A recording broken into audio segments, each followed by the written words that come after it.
Go that side. Go that side.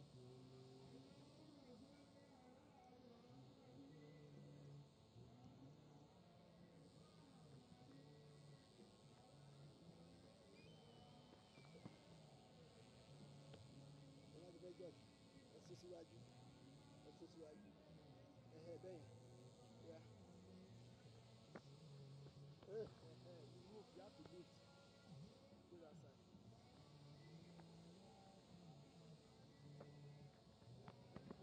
Let's go.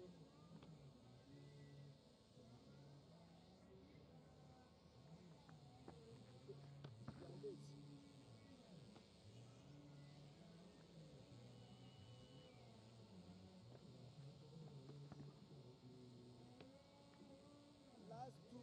Last two fast.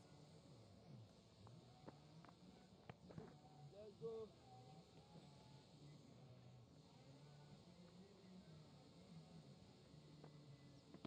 Last one. Last one. Last one.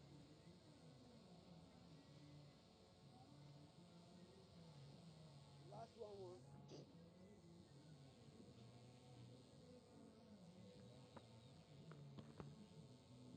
Last one there.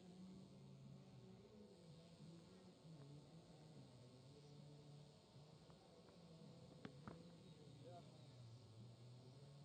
So now this one, you do like this.